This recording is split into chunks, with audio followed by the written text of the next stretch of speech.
Aujourd'hui, donc, nous allons traiter des relations.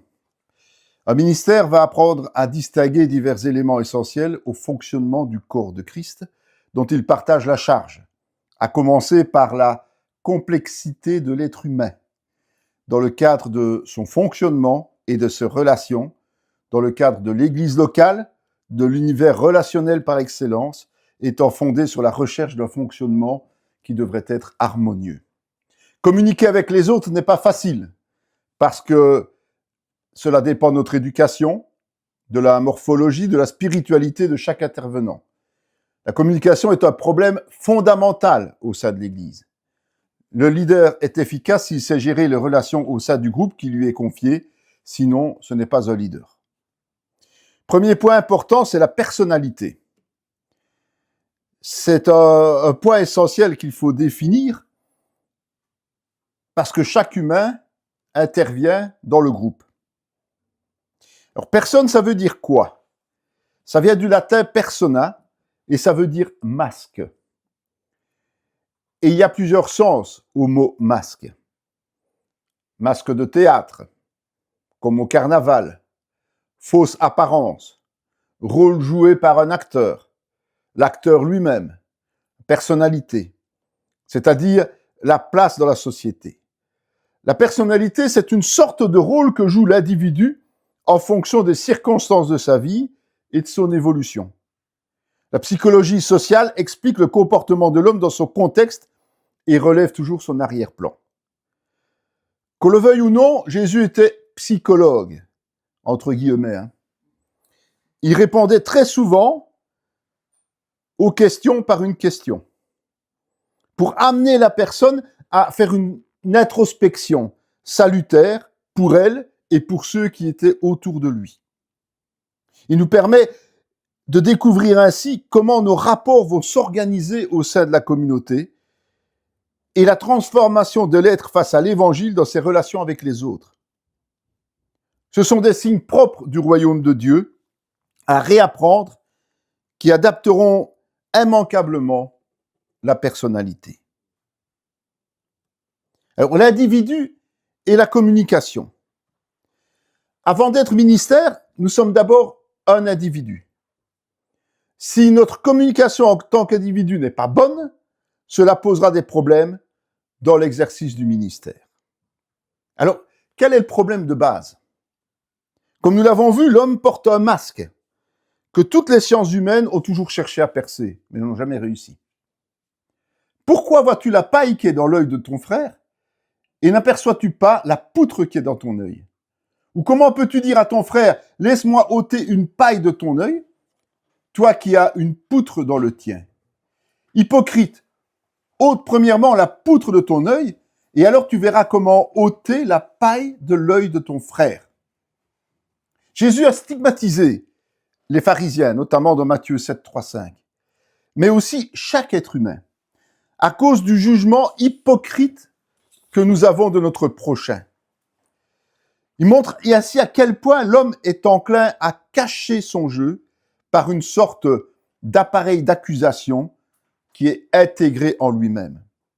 Jésus lui dit, « Je suis le chemin, la vérité, la vie. Nul ne vient au Père que par moi. » Jean 14, 6. Ce n'est pas un hasard si Jésus dit qu'il est la vérité.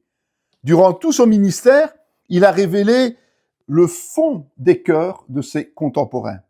C'est pour cette raison qu'il est dit qu'il parlait comme ayant autorité, non pas comme les scribes et les pharisiens. On peut regarder pour ça Matthieu 7, 29. La vérité affranchie, comme dit Jean 8, 32, comme ce fut le cas de la Samaritaine quand Jésus lui a parlé, dans Jean 4, 7, 26. Notre référence à la vérité. Pilate lui dit, qu'est-ce que la vérité? Après avoir dit cela, il sortit de nouveau pour aller vers les Juifs et leur dit, je ne trouve aucun crime en lui. Jean 18, 38. Aujourd'hui, chacun défend sa propre vérité. C'est pour cette raison que l'Église a du mal à vivre sa propre vérité face à un monde qui se cache derrière des masques. En lui, nous avons la rédemption, par son sang, la rémission des péchés, selon la richesse de sa grâce, que Dieu a répandue abondamment sur nous par toute espèce de sagesse et d'intelligence. nous faisant connaître le mystère de sa volonté, selon le bienveillant dessein qu'il avait formé en lui-même, pour le mettre à exécution lorsque les temps seraient accomplis, de réunir toutes choses en Christ, celles qui sont dans les cieux et celles qui sont sur la terre. Éphésiens 1, 7, 10. Toute vérité est relative dans le monde, mais pour le chrétien, la vérité est une personne, à savoir Christ. Il est notre référence relationnelle qui relie tout ce qui est dans la terre et dans les cieux. Sanctifie-les par ta vérité, ta parole est vérité. Jean 17, 17. Notre vérité, ça ne peut jamais être notre propre concept, mais c'est la vérité qui est révélée par la parole de Dieu. Elle vient de notre relation avec Dieu et il est parole faite chair, venue habiter parmi nous, comme dit Jean 1, 14. Tout ce que nous avons dans notre tête, les pensées, les avis, nos vécus, doit être confronté à Christ, parole faite chair. Dieu est relationnel. Il va entrer dans notre vie et bousculer toute chose. C'est Christ qui a franchi pour transformer notre relation. Car la parole de Dieu est vivante et efficace, plus tranchante qu'une épée, quelconque à deux tranchants, pénétrante jusqu'à partager âme et esprit, jointure et moelle. Elle juge les sentiments et les pensées du cœur. Nulle créature n'est cachée devant lui, mais tout est à nu et à découvert aux yeux de celui à qui nous rendons compte. Hébreux 4, 12, 13. Le chrétien rejette le fonctionnement de la personnalité derrière un masque qui ferait apparaître un bien-être permanent. Alors que les pharisiens étaient sous l'influence de la loi sans laisser entrer la vérité dans leur cœur. Dans nos relations entre responsables, si le Saint-Esprit n'a pas percé notre cœur, il manque quelque chose. Car ce n'est pas un esprit de timidité que Dieu nous a donné, mais un esprit de force, d'amour et de sagesse, 2 Timothée 1, 7. Ce que nous avons reçu de Dieu, nous avons la capacité de l'utiliser, mais sans jamais nous surestimer. Nous devons connaître nos limites et celles des autres en fonction de la volonté de Dieu et ne jamais hésiter à faire appel aux autres en cas de besoin. Il faut aussi pouvoir partager sa vision aux autres et la confronter librement. Alors nous allons voir quelques traits de personnalité. Et si les ministères n'y prennent pas garde, divers traits de personnalité peuvent tôt ou tard poser des problèmes dans le cadre des relations équilibrées. D'abord, il y a le sanguin. C'est un trait psychologique hérité qui crée des remous autour de soi. La personne démarre au quart de tour et parle donc en même temps que l'autre avec une tendance à envenimer les choses. C'est très compliqué dans un groupe car elle a du mal à écouter les autres, préférant s'entendre elle-même. Une personne sanguine a besoin de se discipliner et il ne faut pas avoir peur de lui couper la parole car cela l'aidera à se canaliser. C'est un ministère à une tendance à l'autoritarisme et fonceur, correspondant mieux à un travail d'évangéliste plutôt que de pasteur. L'introverti. Il a tendance à laisser courir car il aime se voir comme un homme de paix. Mais il n'est pas apte à prendre des responsabilités comme leader en général, parce qu'on ne sait jamais ce qu'il pense, et quand il explose et se met en colère, il lâche tout. Ce n'est pas une question de qualité ou non, mais c'est un fait. Le bavard. Comme il parle pour ne rien dire, il risque de passer à côté des réalités. Il parle pour ne rien dire, effectivement. Nous avons donc souvent peur d'engager une conversation avec lui parce qu'elle va être vaine. Le monde a été conquis par la parole, publicité, idéologie, politique. Or, ce ne sont pas ceux qui savent parler qui ont les meilleures choses à dire. Savoir bien parler est quelque chose qui rapproche de la tyrannie parce que l'on fait tout avaler. Le leader doit prendre du recul face au discours et analyser le contenu après coup. Il faut être à l'écoute de Dieu, pas des bavardages. Le colérique. Nous sommes tous colériques parce que elle se produit quand nous sommes touchés personnellement. Si elle est exprimée devant un groupe, elle risque de créer un second problème qui efface le premier en faisant persister une crainte pour la suite. Si cette faiblesse est forte, il faut préserver le colérique de toute situation qui le mettrait dans cet état en se rapprochant de lui, lorsqu'il est lésé. Le susceptible. Certains susceptibles sont intelligents, d'autres susceptibles sont impulsifs. Si le second n'est pas dangereux, le premier va tout analyser, prenant tout pour elle et en créant un problème au sein du groupe. C'est toujours elle la victime. Voilà ce que ça veut dire, le susceptible. C'est une erreur de ne pas réagir vis-à-vis de ça. Il faut lui dire qu'elle dérange parce qu'un susceptible calculateur va inconsciemment utiliser la situation pour exprimer ses frustrations. Il n'acceptera jamais la remarque, mais se posera toujours en victime. Le naïf, il ne voit pas le mal, il fait confiance à tout le monde, il ne mesure pas les conséquences de ce qui peut engendrer de graves méprises à cause de choix mal établis. La naïveté, ce n'est pas de la charité, mais de la bonhomie, c'est-à-dire le refus de voir la réalité des situations. Dans le cadre œcuménique, la naïveté est de collaborer avec des personnes qui ont des croyances, qui vont à l'encontre de la vérité et qui risquent d'être destructrices pour ce groupe. La naïveté doit avoir en complément un amour éclairé par le Saint-Esprit. Nous allons ensuite voir des facteurs qui favorisent la mauvaise communication. Jésus a fait face à la mauvaise communication autour de lui et chaque fois il a pris position, en provoquant certes des tensions. Son objectif était de briser les masques. Et plusieurs situations sont possibles. La première, c'est de toujours donner une bonne impression autour de soi. La belle apparence permanente. C'est un masque qui prend racine au niveau de l'éducation dans la petite enfance, bien souvent, que l'individu a ensuite été incapable de dépasser dans sa communication. C'est une sorte de perfectionnisme qui apporte une distorsion dans les relations. On fait de bonnes études, on fait des prédications impersonnelles, mais bien balancées, avec emphase, on fait du show, quoi. On est toujours sur la défensive dans les relations personnelles. Cette belle impression ne correspond évidemment pas à la vérité qu'est la personne. L'autre pendant, c'est se taire. Ne pas s'exprimer lors de tensions peut paraître bien, mais c'est dangereux et anormal. D'autant que cela mène parfois à l'explosion dans des moments de tension. Nous avons besoin de gens qui s'expriment, même si c'est avec passion. On ne peut pas se taire. D'ailleurs, il est dit dans la parole, si ton frère a péché, reprends-le. Demeurer impersonnel. Des personnes parlent indirectement à la troisième personne du singulier, sans regarder leur interlocuteur droit dans les yeux. Vous savez, c'est des gens qui ne savent pas regarder les autres droit dans les yeux. Ils s'expriment comme au travers d'un autre. Ils parlent comme si c'était quelqu'un d'autre qui parlait. Et ces personnes-là se fondent dans la vie des gens par des « on dit que » qui visent celui qu'elles côtoient en donnant l'impression d'aborder les choses qui se passent ailleurs. On dit que. Autrement dit, elles balancent une phrase impersonnelle en visant directement la personne qui est en face. Dans un détachement déroutant, elles iront jusqu'à diffuser de fausses nouvelles, ce qui empoisonne évidemment la vie de l'Église. Quand un ministère agit ainsi, les gens ne le rateront pas parce que c'est un manque de courage camouflé qui n'enlève nullement l'implication émotionnelle. Le style impersonnel est veule. C'est le plus dangereux. C'est le plus dangereux. Être agressif. Dans un sens, le rapport agressif est plus proche de la vérité que de l'hypocrisie. Un ministère doit être capable de le gérer, de gérer ses rapports selon plusieurs types de fonctionnement.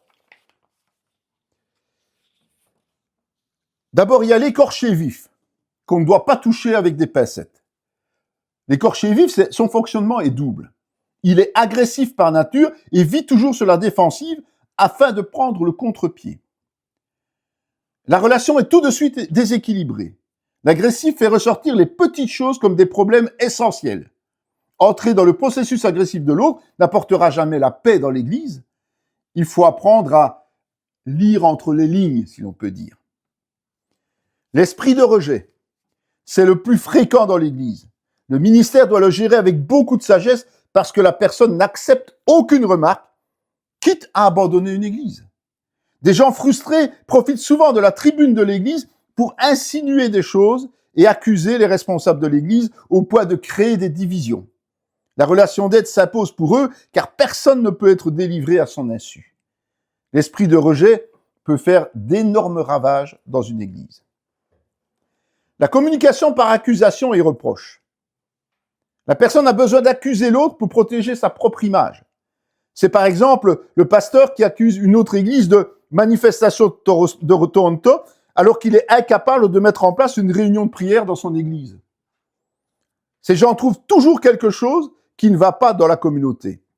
La plupart de ces personnes ont tout le temps été abaissées dans leur enfance. Et la souffrance est au fond de leur cœur et elle n'a jamais été guérie. C'est ça le problème. Cela cause du tort au peuple de Dieu, raison pour laquelle le ministère devra les mener à l'édification plutôt qu'à l'accusation. La brebis en peau de loup. Ce sont des gens qui ont besoin d'attaquer avec violence, alors qu'au fond d'eux-mêmes, ils sont très bons. Ce sont des accès de méchanceté. La manipulation. Pour obtenir des autres un geste qu'on exploitera au-delà des mots exprimés, les demi-vérités, les non-dits vont être plus pesants et avoir plus d'importance que les paroles prononcées. Cela trouble l'ordre de l'Église et provoque des dialogues de sourds, chacun cherchant à coincer l'autre en manipulant les membres de l'Église jusqu'à ce que l'une ou l'autre partie lâche prise. La manipulation est un manque de courage pour affronter la vérité. On essaie d'accaparer le soutien d'un groupe aux dépens de l'autre sans être convaincu de la pleine vérité de ce que l'on fait. Si cela s'accomplit dans le cadre d'un ministère, c'est une mauvaise conception d'autorité, une autorité excessive qui permet de faire pratiquement tout ce que l'on veut en imposant aux autres de suivre. Pourtant, les leaders, comme tous les autres, ont des comptes à rendre, surtout à Dieu. Ce type de conflit larvé est beaucoup plus difficile à solutionner qu'une discorde ouverte. Le ministère ne peut pas subir ça, mais il doit régler les choses avec beaucoup de finesse et de rigueur dans les propos. La vérité sera exprimée à toutes les étapes. Et puis, dans les églises, eh oui, il y a des comportements pathologiques. Des personnes qui présentent des déficits importants ne doivent en aucun cas recevoir des responsabilités, évidemment. N'hésitons pas, si nécessaire, à prendre autorité, même en public, sous peine de déséquilibrer l'Église. Alors, nous allons encore voir les éléments et les attitudes qui favorisent une bonne communication. Qui dit communication dit acceptation tacite les uns des autres. Donc on doit s'accepter tous autant que nous sommes, donc il faut des règles. D'abord, il faut établir des relations entre les membres de l'Église. Dans Actes 2, 42, il est dit « Ils persévéraient dans l'enseignement des apôtres, dans la communion fraternelle, dans la fraction du pain et dans les prières. » Donc la première communauté persévérait dans la communion fraternelle. Une communion fraternelle, c'est une relation très proche, les uns avec les autres. Cette relation était l'expression de leur amour pour Dieu et pour leur prochain. Ils n'étaient pas ensemble par obligation, mais parce qu'ils s'aimaient les uns les autres et qu'ils aimaient Dieu. Les agapes fraternelles vont donner de bons résultats uniquement si elles permettent des échanges entre les membres de différents horizons et en évitant les regroupements par affinité. Vous comprenez pourquoi j'insiste tant, après le culte, pour qu'on parle les uns avec les autres et qu'on aille surtout vers ceux avec qui on n'a pas l'habitude de discuter, plutôt que vers ceux que l'on connaît bien. Il faut déjà aller vers l'autre et il faut aller vers l'autre que l'on ne connaît pas. Et c'est comme ça qu'on a une bonne relation. Il faut faciliter la compréhension de l'autre et empêcher que certains se sentent seuls dans l'Église. Le rôle de ceux qui sont depuis longtemps dans l'Église est d'aller vers les autres pour qu'ils ne se sentent pas seuls. Pour faire tomber le masque de l'autre, il faut s'intéresser à lui. Le facilitateur, c'est le ministère qui organise des programmes qui facilitent ces rencontres entre les membres. Il faut aussi se fréquenter comme des êtres humains. Les relations établies dans nos églises sont trop souvent des relations de fonctionnement et non des relations humaines. Et c'est un vrai problème. Je n'ai une relation avec quelqu'un qu'en fonction de ce que je fais avec lui. Si je suis dans la louange, j'ai des relations avec les membres du groupe de louange. C'est technique, avec un intérêt que le groupe projette sur l'Église. Donc c'est une relation technique. Il faut que les membres de l'Église puissent se fréquenter comme des êtres humains, avec leurs faiblesses et avec leurs difficultés. Le temps passé ensemble à mieux se connaître aura une grande répercussion positive sur la vie de la communauté. Le leader doit investir dans les relations pour avoir une ouverture en fonction des besoins personnels, pas de la vision de l'Église. En faisant cela, il s'ouvrira aussi vers les autres qui, en cas de besoin, n'hésiteront pas à lui faire part de leurs remarques s'il y a problème ou s'il y a manquement. Il faut aussi garder des relations en dehors de l'Église. Quand une personne se convertit, elle découvre dans l'Église un nouveau réseau de relations avec des personnes nées de nouveau. Le risque qui s'ensuit est de perdre tous les amis antérieurs, limitant la communication aux seules personnes semblables à elle. En faisant cela, l'Église risque de devenir un ghetto. L'évangélisation va perdre de sa fraîcheur et de sa spontanéité. Il est plus facile d'évangéliser quelqu'un avec qui on a une relation, avec qui on parle. Il vaut mieux que les églises soient proches de leur milieu de vie. Souvent pour ça que beaucoup ont créé des églises de maison. Quelque part en mélangeant, si l'on peut dire, les chrétiens avec des gens du monde. C'est facile dans les régions où il y a une culture tribale, mais c'est plus compliqué dans nos pays occidentaux. Le ministère doit encourager à des relations diversifiées plutôt que monocordes, c'est-à-dire toujours le même type de relation, mais sans compromis doctrinal évidemment, donc on ne peut pas se compromettre par rapport à la vérité. Il faut aussi éviter la vie communautaire permanente. La transparence totale a ses limites. Dans les années 80, il y a eu la fièvre de la vie communautaire aux USA à la suite du réveil qu'on appelait hippie. La transparence déstabilise souvent l'être humain et elle engendre une levée de boucliers au sein de la communauté avec des masques qui se replacent très rapidement. Il est impossible de créer le royaume de Dieu sur terre parce que nous sommes des êtres humains. Dieu lui-même ne l'a pas fait. Et même Jésus ne l'a pas fait. Et tous l'ont quitté. Tous l'ont trahi. Il ne faut pas idéaliser la vie communautaire parce qu'elle va à l'encontre du but visé par Jésus. La transparence provoque l'autoritarisme du leader avec des règles très fortes et un dysfonctionnement de la marche de l'Église. Nous allons encore voir la relation du ministère avec Dieu. Un pharisien pria Jésus de manger avec lui. Jésus entra dans la maison du pharisien et se mit à table. Et voici une femme pécheresse qui se trouvait dans la ville, ayant su qu'il était à table dans la maison du pharisien, apporta un vase d'albâtre plein de parfums et se tint derrière aux pieds de Jésus. Elle pleurait, et bientôt elle lui mouilla les pieds de ses larmes, puis elle les essuya avec ses cheveux, les baisa et les oignit de parfum. Le pharisien qui l'avait invité, voyant cela, dit en lui-même, si cet homme était prophète, il connaîtrait qui et de quelle espèce est la femme qui le touche, il connaîtrait que c'est une pécheresse.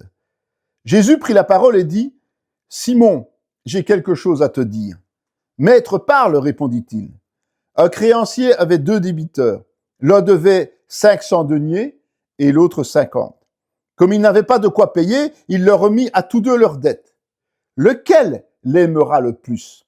Simon répondit, celui, je pense, auquel il a le plus remis. Jésus lui dit, tu as bien jugé. Puis se tournant vers la femme, il dit à Simon, vois-tu cette femme? Je suis entré dans ta maison et tu ne m'as point donné d'eau pour me laver les pieds. Mais elle a mouillé mes pieds de ses larmes et les a essuyés avec ses cheveux. Tu ne m'as point donné de baiser, mais elle, depuis que je suis entré, elle n'a point cessé de me baiser les pieds. Tu n'as point versé d'huile sur ma tête, mais elle a versé du parfum sur mes pieds. C'est pourquoi je te le dis, ses nombreux péchés ont été pardonnés, car elle a beaucoup aimé. Mais celui à qui on pardonne peu aime peu. Et il dit à la femme, tes péchés sont pardonnés. Ceux qui étaient à table avec lui se mirent à dire en eux-mêmes, qui est celui qui pardonne même les péchés? Mais Jésus dit à la femme, ta foi t'a sauvé, va en paix. Luc 7, 36, 50. Jésus a répondu à l'invitation du pharisien, qui s'appelait Simon, pour un repas. C'est une invitation sympathique, on peut le dire, mais sans égard particulier.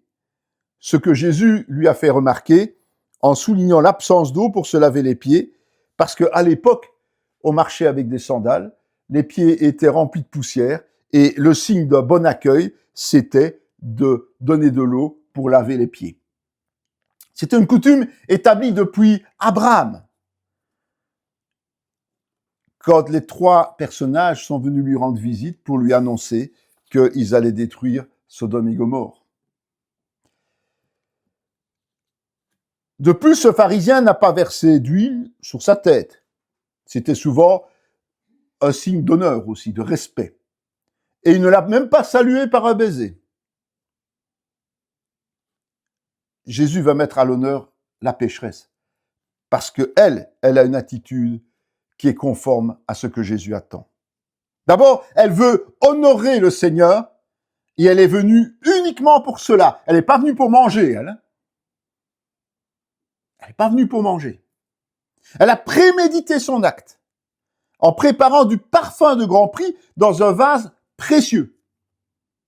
Elle a décidé d'honorer Jésus et rien ne pouvait l'arrêter, malgré la nécessité d'entrer chez un homme religieux avec des principes de vie très stricts.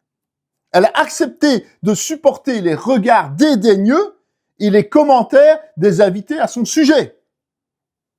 Et elle s'est tenue malgré tout aux pieds de Jésus. Cette femme, elle était connue pour une vie de débauche. Mais malgré ça, elle se présente à Jésus comme un modèle pour notre propre approche de Dieu. Vous vous rendez compte? On va donc se poser quelques questions. En tant que serviteurs de Dieu, avons-nous de tels élans envers le Seigneur ou avons-nous perdu notre premier amour? Nos cultes personnels sont-ils suffisants en temps et soigneusement préparés? Si on regarde des brebis, nous sommes au service de Dieu et donc spirituels. Est-ce aussi le cas en dehors du service? Prenons-nous du temps avec Dieu de manière déterminée, par exemple pour une lecture suivie de la parole de Dieu, la prière? Nous laissons-nous arrêter par des obstacles comme le manque de temps ou l'absence de volonté? Ne sommes-nous pas trop souvent distraits durant nos cultes personnels par toutes sortes de pensées qui viennent? Ne souffrons-nous pas de suroccupation? Les soucis ne dominent-ils pas nos pensées et ne sont-ils pas un obstacle dans cette relation nécessaire avec le Seigneur chaque jour? Sommes-nous sensibles comme cette femme qui pleure sur les pieds de Jésus et les essuie avec ses cheveux ou endurcis devant le Seigneur? Dans nos moments personnels avec le Seigneur, acceptons-nous une remise en question sur notre vie personnelle ou notre service jusqu'à pleurer devant lui? Ou notre sensibilité s'est-elle émoussée avec le temps? Cherchons-nous le cœur à cœur avec notre Père céleste? Comme dans le psaume 27:8, il est dit « Je cherche ta face, ô Éternel !» Comme cette femme qui établit un contact plein de respect et de tendresse en embrassant les pieds de Jésus.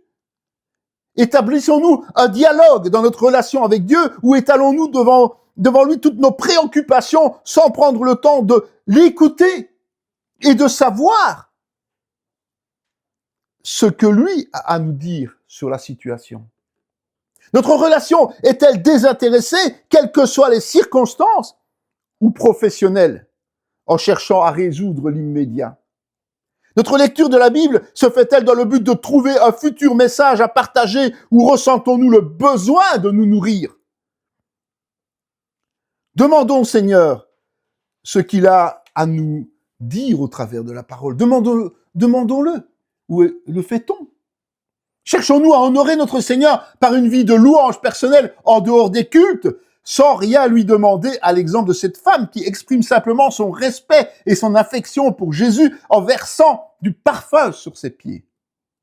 Répandons-nous un parfum agréable pour le Seigneur en réveillant en nous les souvenirs de ce que le Seigneur a fait pour nous, en le bénissant pour sa fidélité, pour sa patience envers nous et pour ce que nous sommes en lui, en nous souvenant que le ministère que nous exerçons vient de lui, en étant conscients que nous lui devons tout.